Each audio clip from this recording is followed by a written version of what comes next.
좋으신 주님, 믿음으로 이 시간 주님을 붙들고 또 주님의 그 약속의 말씀들이 믿음에 되어서 오늘 주님을 배우는 또 주님의 은혜를 누리는 귀한 마음 될 수 있도록 역사해 주시고 은혜 베푸시기를 원합니다. 우리 모두를 주의 영으로 충만케 하시기 원하오며 예수님의 이름으로 기도하옵나이다. 아멘. 하나님 말씀은 야고보서 1장 5절부터 8절까지 말씀입니다. 너희 중에 누구든지 지혜가 부족하거든 모든 사람에게 후히 주시고 꾸짖지 아니하시는 하나님께 구하라. 그리하면 주시리라. 오직 믿음으로 구하고 조금도 의심하지 말라. 의심하는 자는 마치 바람에 밀려 요동하는 바다 물결 같으니 이런 사람은 무엇이든지 주께 얻기를 생각하지 말라. 두 마음을 품어 모든 일에 정함이 없는 자로다. 아멘. 오늘 말씀해 보니까 너희 중에 누구든지 지혜가 부족하거든 모든 사람에게 후히 주시고 꾸짖지 아니하시는 하나님께 구하라. 그리하면 주시리라. 이렇게 약속을 하고 있습니다. 여기서 지혜가 부족하면 구하라. 근데 무슨 지혜가 부족하면 구하라는 말씀입니까? 여기서 말하는 지혜는 어떤 지혜일까요? 돈 버는 지혜일까요? 아니면 무슨 정치인이 되는 지혜일까요? 무슨 지혜일까요? 오늘 여기서 누구든 지혜가 부족하거든 할 때의 지혜는 우리가 야고보서 지난주에 1장 1절부터 4절까지 말씀을 나눴잖아요. 이 말씀을 쭉 이야기하고 나서 누구든 지혜가 부족하거든 구하라고 하셨으니까 이 지혜는 무슨 세상 지혜가 아니라 바로 믿음의 지혜를 말씀하고 있는 그런 내용입니다. 특별히 어떤 내용일까요? 지난주 말씀드렸을 때 내 형제들아 너희가 여러 가지 시험을 당하거든 온전히 기쁘게 여기라. 자, 믿음의 지혜는 이거예요. 여러 가지 시험, 그러니까 시험을 한 가지만 당해도 이게 참 힘들고 어려운데 여기 보니까 여러 가지 시험이라는 거예요. 이런 시험도 있고 저런 시험도 있고 여러 가지 시험을 만나거든. 여기서 지혜가 나오는 거겠죠. 자, 여러 가지 시험을 만났을 때 세상 지혜는 짜증나고 힘들고 어려운 거예요. 어떤 분들은 너무 어려운 시험을 만나면 하나님이 안 계신 거 아닌가? 하나님이 나를 사랑하지 않는 게 아닌가? 이렇게 믿음까지도 들썩들썩할 수 있습니다. 그러나 믿음의 지혜는 뭘까요? 온전히 기쁘게 여긴다는 거예요. 믿음의 지혜가 있는 사람은 여러 가지 시험을 만나면 온전히 기쁘게 여긴다는 거예요. 지난주에 말씀드린 왜 기쁘게 여기냐? 먼저 주님께 속한 자이기 때문에 기쁘게 여기는, 내가 예수님께 속해 있구나. 기쁘게 여기는 거예요. 그 다음에 믿음의 시련은 인내를 만들어낸다는 걸 안다는 거예요. 어려운 일을 만날 때 이 시련이 우리에게 인내를 만들어준다는 거예요. 우리 몸도 어떨까요? 가만히 있으면 우리 몸에 근육이 막 붙고 막 몸이 건강해지고 막 혈액순환이 잘 되고 그렇게 될까요? 움직여야 됩니다. 우리 몸을 막 걷든지 뛰든지 뭐 들든지 뭘 하든지 하여간 우리 몸을 움직여줘야 우리 몸에 근육도 붙고 혈액순환도 잘 되고 뼈도 또 튼튼해지고 뭐 그렇습니다. 그러니까 마찬가지라 믿음도요, 가만히 있으면 믿음이 우리 속에서 막 믿음의 살이 붙는 게 아니라는 거예요. 믿음의 근력이 붙는 게 아니라는 거예요. 어떤 때요, 시험이 와가지고 이 시험을 믿음으로 막 이겨내기 위해서 애를 쓰고 기도하고 막 이러면서 믿음의 근력이 붙게 된다는 거예요. 그러니까 이런 믿음의 지혜가 있는 사람은 그래서 시험이 오면, 여러 가지 시험을 만나면 기쁘게 여겨요. 그 다음에 믿음의 지혜가 있는 사람은 이제 이걸 인내로서 자기 믿음의 근육을 만들어 나가는 거예요. 그 다음에 인내를 이루게 된다는 거예요. 인내를 온전히 이루게 된다. 믿음의 실은 있는 사람은 예수님 재림하시는 거 기다릴 만하게 기다릴 줄 압니다. 믿음 생활 하신 분들은 기다릴 줄 알아요. 믿음 생활 잘 못하시면 못 기다려요. 못 기다려요. 농부들은 가을을 기다릴 줄 알아요.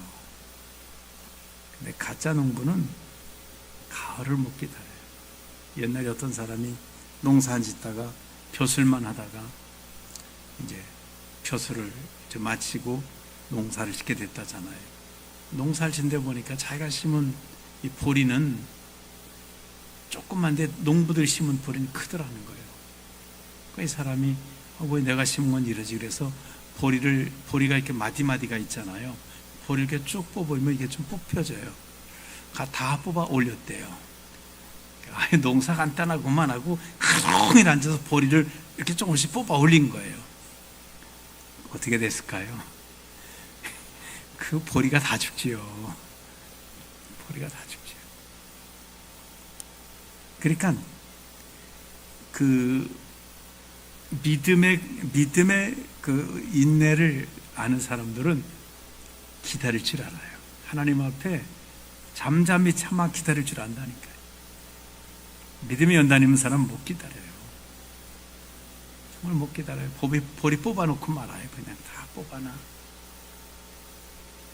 그래서 우리에게 필요한 게 뭐냐면 이런 믿음의 지혜라고 하는 것입니다. 너희 중에 지혜가 없느냐? 여러 가지 시험이 왔을 때 짜증나고 힘드냐?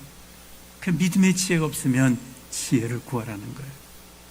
또 인내를 만들어 나가지 못하냐? 시험 있을 때 그것 때문에 넘어지고 엎어지냐? 하나님 앞에 믿음의 지혜를 구하라는 것입니다. 그러면 이 지혜로운 사람은 믿음을 잘 만들어서 인내를 만들고 그 인내가 연단을 받아서 굳건한 믿음의 사람으로 만들어 간다고 하는 것입니다. 자, 이 땅의 사람들은 이렇게 생각합니다. 자, 뭐가 부족하다. 내가 뭔가 부족하다 그러면 어떻게 생각되나요? 창피하다고 생각해요. 내가 뭔가 부족하다 그러면 그걸 창피하다고 생각해요. 그러니까 자꾸 숨기려고 그래요. 내가 돈이 부족하다든지, 내가 어떤 학벌이 좀 부족하다든지, 하여간 뭔가 부족하다고 생각할 때 우리는 그걸 창피하다고 생각하고 그것을 자꾸 숨기려고 한다고 하는 것입니다. 근데 오늘 하나님께서는 뭐라고 말씀하시나요? 너희가 지혜가 부족하냐? 그거를 창피하다고 생각하지 말고 하나님 앞에 구하라.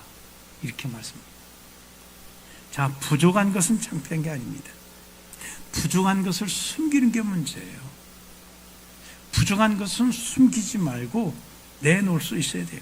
부족한 것을 부족하다고 인정하는 것이 지혜라는 거예요. 오늘 너희 중에 누구든 지혜가 부족하거든 모든 사람에게 후히 주시고 꾸짖지 하신 하나님께 구하라. 그러면 주시리라. 이 지혜가 뭐냐면 내가 부족한 것을 아는 게 지혜예요. 그리고 부족한 것을 인정하는 것이 그게 지혜예요. 부족한데도 부족하지 않은 것처럼 그거를 다른 걸로 안 부족하다고 다른 걸로 감춰놓고 숨기고, 이게 어리석고 이게 필요한 것이라는 거예요. 사람들이 그 4대 성인을 이야기해, 이제 세상에서 하는 얘기입니다. 4대 성인을 말할 때 누구를 말하나요? 예수님, 또 석가모니, 공자, 그 다음 또 누굴까요? 소크라테스. 이렇게 이 4대 성인. 이제 4대 성이란 말은 세상에 인류에 큰 영향을 끼친 분들이다, 이제 이런 말이에요. 예전에 집사님 한 분이 처음에 이제 교회를 나왔는데 성질이 얼마나 괄괄한지 전라도 광주분. 그래서 이제 예수를 믿어서 교회를 나와서 예수를 믿었는데 형제들 모임에 갔더니 아주 성질이 좀 이제 까다롭다고 소문 나가지고 안 건들기로 아주 형들이. 그래서 이제 좋게 얘기하려고 얘기했나. 그래, 교회 나간다고 잘했네. 예수님 두고 4대 성인이라고 그렇게 하잖아. 그러니까 이분들은 좋은 말을 했거든요. 이분이 화를 버럭 내면서 물은 어째서 예수님이 4대 성인이야? 그 사람들은 다 인간이지만 예수님은 하나님의 아들인데 어디가 4대 성인이라고. 그래서 확 뒤집어 놓고 왔다 하더라고요. 제가 확 뒤집어 놔서 너 어떻게 예수님을 4대 성인이라고 말하냐고. 이제 예수 믿고 처음 그럴 때 그랬습니다. 그렇죠. 예수님은 성인으로 갖다 낮춰놓으면 안 되는 분이긴 합니다. 어쨌든 근데 사람들은 또 그렇게 얘기를 합니다. 그런데 이 소크라테스를 왜 4대 성인이라고 사람들이 어떤 인류에게 큰 공헌을 했다고 수많은 인류에 얼마나 많은 사람들이 있어요. 근데 소크라테스를 왜 4대 성인의 반열에 올려 놓았을까요? 소크라테스는 철학자인데 그 소크라테스 이전의 철학자들은 전부 자연을 논하는 철학자였대요. 근데 소크라테스는 인간을 논하기 시작했대요. 또 인간을 논하고 인간 사회를 논하고 인간이 어떻게 살아야 되는가 이런 문제를 논하기 시작해요. 그전에는 만물이 어떻게 생겼냐, 물에서 나왔다, 무엇에서 나왔다 이랬는데 소크라테스는 그까지 물에서 나왔든지 무엇에서 나왔든지 뭔 상관이냐, 사람이 어떻게 살아야 되는가 이 문제를 얘기했다. 사람에게 초점을 맞췄다는 거에서 철학이 그때부터 완전히 이제 사람에게 초점을 맞추는 철학으로 이렇게 방향이 바꿔지게 되었다 그럽니다. 그 다음에 소크라테스가 했다고 알려진 유명한 말들이 많이 있습니다.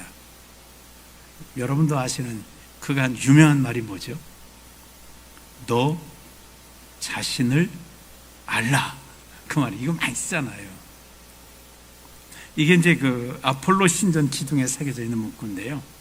이건 소크라테스 철학에 있어서 아주 중요한 그런 부분이라. 아까 말씀한 대로 다른 사람들은 다른 걸 말했는데 이분은 너 자신 인간을 알라는 거잖아요. 이게 그의 철학의 출발점인데요.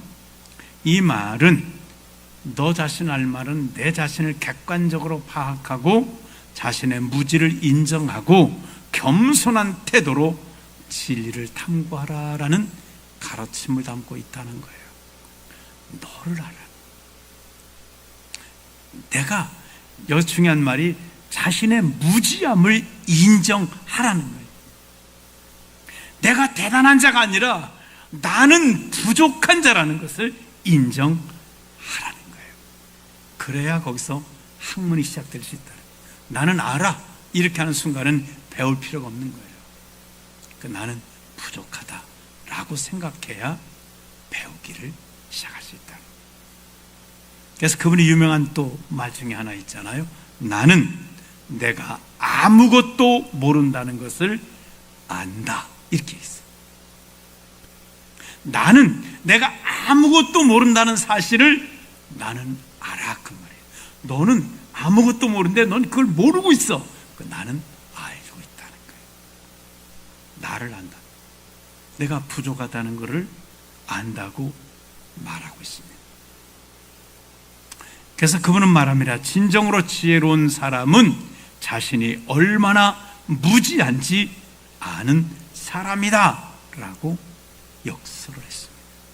그러니까 내가 잘났다고 똑똑하다고 이 사람이 지혜로운 사람이 아니라 내가 얼마나 모르는가를 알고 있는 그 사람이 가장 지혜로운 사람이다 라고 말하고 있습니다. 정말 이분의 철학이 대단한 것이죠. 오늘 하나님께서 뭐라고 말씀했습니까? 너희 중에 누구든지 지혜가 부족하거든. 이 말씀이에요. 우리는 지혜로운 사람이 누구냐면 내가 부족하다는 것을 아는 사람이 그 사람이 지혜로운 사람이에요. 나는 지혜가 부족하다는 것을 알고 있는 그 사람이 바로 지혜로운 사람이라는 거예요. 욥기서에 보면, 이제 욥기서를 지혜서라 그럽니다. 왜냐하면 욥에 보면 욥이 지혜로운 사람, 동방의 지혜로운 사람이었고 욥의 친구들이 지혜로운 사람이고, 욥기서는 지혜의 대결입니다. 욥과 욥의 친구들이 지혜의 대결이에요. 그런데 욥이 얼마나 지혜로워요. 그 지혜를 가지고 이야기하는데, 욥이 내가 지혜롭다고 생각할 때는 하나님 앞에 하나님을 막 이렇게 하나님 앞에 뭔가 좀 따집니다. 하나님께서 욥에게 나타나셔요. 그 욥기 이제 그 마지막 부분에 보면 하나님이 욥에게 딱 나타나셔서 이제 말씀을 쭉 하시기 시작하셔요. 욥이 하나님 말씀을 듣고 나서 어떤 모습을 가졌냐 하면, 욥기서 42장에 보면 그렇게 말합니다. 욥이 여호와께 대답하여 이르되 주께서 못하실 일이 없사오니 무슨 계획이든지 못 이루실 것이 없는 줄 아오니 무지한 말로 이치를 가린 자가 누구니까? 나는 깨닫지도 못한 일을 말하였고 스스로 알 수도 없고 헤아리기 어려운 일을 말하였나이다. 내가 무지한, 하나님 앞에 떠든 것이 무지한 말이었다는 거예요. 그래서 6절에 보면 그러므로 내가 스스로 거두어 드리고 티끌과 제 가운데서 회개하나이다. 하나님, 내가 말했던 거 다 거두어 드립니다. 그리고 내가 회개합니다. 욥이 그렇게 했습니다. 욥의 고난이 언제 끝날까요? 바로 이때입니다.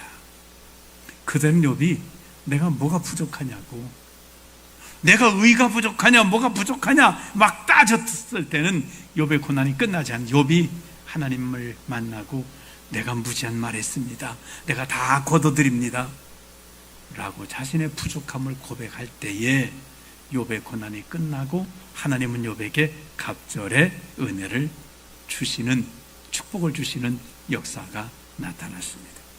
그렇습니다. 우리에게 필요한 것이 뭘까요? 내가 부족하다는 것을 인정하고 깨닫는 거예요. 내가 부족하다는 것을 깨닫는 거예요.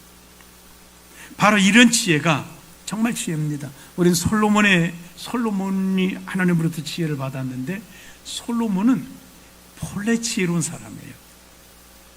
왜 그럴까요? 솔로몬은 내가 부족하다는 것을 깨달았어요. 내가 지혜가 없다는 걸 깨달았어요. 그래서 하나님 앞에 열심히 1000번째를 드렸어요. 하나님께서 꿈에 나타나셔서 솔로몬아, 내가 너에게 뭘 줄까?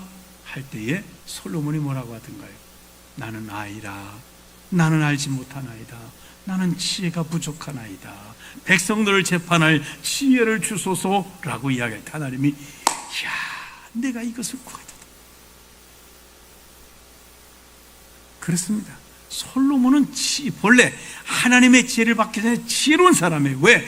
자기가 지혜가 모자라는 사실을 알고 있었기 때문에. 그게 지혜로운 사람이에요. 성경에도 이렇게 말씀을 하세요. 출애굽기 보면, 출애굽기 31장 6절에 보면 지혜로운 마음이 있는 모든 자에게 내가 지혜를 주어 그랬습니다. 지혜로운 마음이 있는 자에게 하나님이 지혜를 주신다는 게, 우리 지혜로운 마음이 뭐겠어요? 내가 부족한데 부족한 것을 깨닫는 사람이, 이 사람이 지혜 있는 사람. 내가 약해요. 내가 약한 것을 하나님 앞에 약하다고 고백할 수 있는 이 사람이 지혜로운 사람. 내가 마음이 불안해요. 하나님 앞에 내가 불안하다고 말해주는 사람이, 이 사람이 지혜로운 사람이에요. 우리가 병원에 가서 의사를 만났다고 하면 내가 아프면 아픈 대로 이야기를 잘하는 이 사람이 지혜로운 사람이에요. 그 내 마음에, 내가 너무 많이 아프다고 하면 내가 병자 취급 받을 테니까 조금만 아프다고 해야지. 10군데 아프지만 한 2군데만 아픈다고 해야지. 이게 미련한 사람인 거예요. 아프면 다 아프다고 말해야 돼. 하나님 앞에 내가 지혜가 부족하다고 고백할 수 있는 그 사람이 솔로몬처럼 내가 뭘 줄 것 같아? 하나님, 나는 지혜가 부족해요. 내가 부족한 것을 고백할 수 있는 이 사람이 바로 지혜로운 사람. 오늘 우리는 나의 부족함을 하나님 앞에 고백할 수 있어요. 너희 중에 누구든지 지혜가 부족하거든 라고 말할 때 그렇습니다. 나는 지혜가 부족하다라고 그렇게 말할 수 있어야 돼요.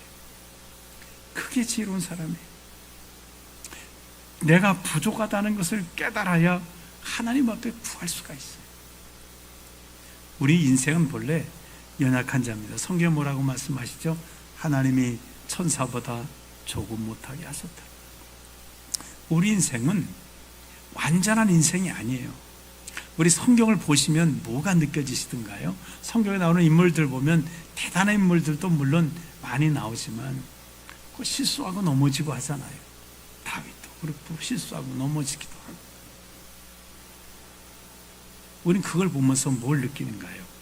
아, 인생은 완전한 것이 아니구나.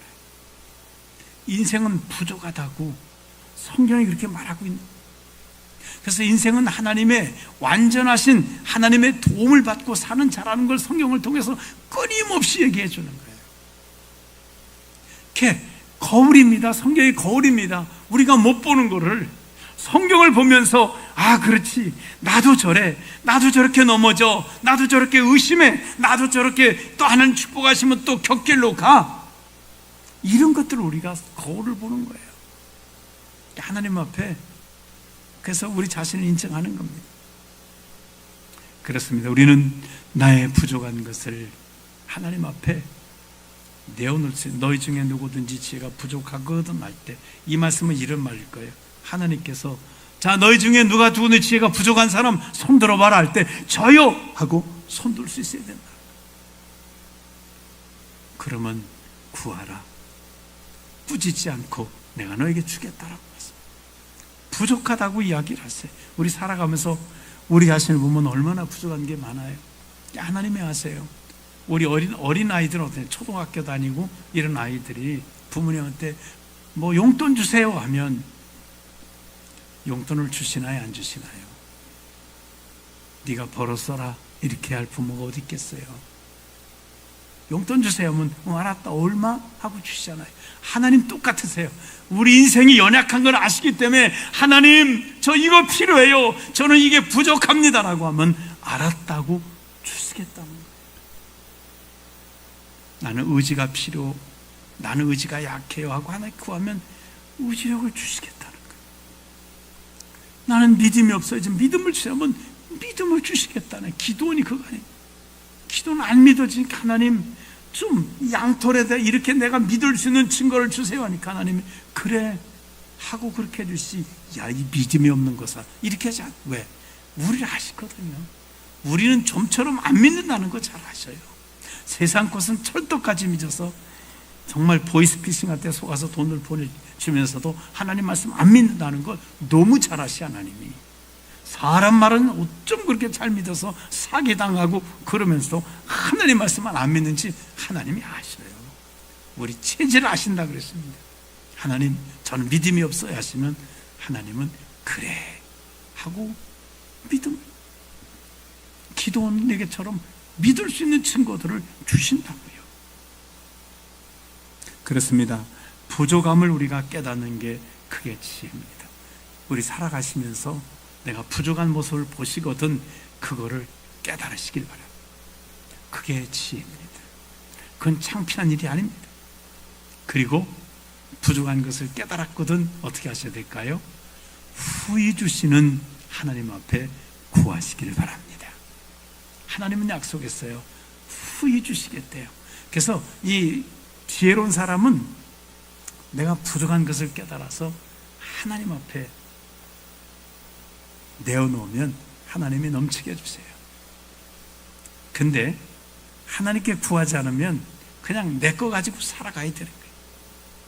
내 거 가지고 살아. 하나님께 구하면 하나님 것이 채워진다고, 꾸짖지 않고 주신다고 말씀하고 있습니다. 오늘 우리가 이 말씀을 통해서 지혜가 뭐냐? 지혜는 이 믿음 생활하는 데에 정말 필요한 것들을 깨닫는 게 지혜인데 가장 먼저 나의 부족함을 깨닫는 것입니다. 예수님이 이 땅에 오셔서 하늘 영광 버리시고 사람의 몸을 입고 오셨을 때에 주님은 주님의 사람 되심으로 부족한 것을 깨달으셨어요. 그러니까 주님은 뭘 하시던가요? 기도를 늘 하시는 거예요. 늘 아버지께 기도하는 거예요. 왜? 아버지로부터 체험받아야 되기 때문에. 우리도 똑같아요. 나는 아버지로부터 체험받으면 되고 아버지께로 체험받으면 나의 부족한 것은 엄청난 축복이 되는 거예요. 내 힘이 부족해 구하면 성령의 능력을 주시면 내 능력이 아니라 하나님의 능력이 나타나기 때문이에요. 이게 부족함이 축복인 거예요. 부족함이 축복이에요. 오늘 이 말씀 붙들고 정말 하나님 내게 지혜를 달라고 오늘 밤에 기도하시길 바랍니다. 그 지혜는 어떤 지혜일까요? 나의 부족함을 깨닫는 지혜입니다. 나의 연약함을 깨닫는 지혜입니다. 나의 무능함을 깨닫는 지혜입니다. 그걸 달라고 기도하시고 그걸 하나님께서 보여주시거든 이 부족한 부분을 하나님 앞에 이 부족한 부분을 채워달라고 기도하시길 바랍니다. 그러면 솔로몬이 내가 지혜가 부족하다고 지혜를 채워달라고 기도했더니 하나님이 그 지혜를 어떤 사람보다도 전에도 후에도 없을 만한 지혜를 갖다 주실 뿐만 아니라 구하지 않았던 부귀와 영화까지도 그에게 같이 채워주시더라는 거예요. 부족함을 깨닫고 하나님께 구하는 사람은 이 사람이 가장 지혜로운 사람이라는 거예요. 오늘 밤에 나의 부족함을 깨닫는 지혜를 하나님으로부터 공급받으시고 그 부족함을 하나님께 구하셔서 하나님의 후해 주시는 이런 은혜를 누릴 수 있기를 주님의 이름으로 축원합니다.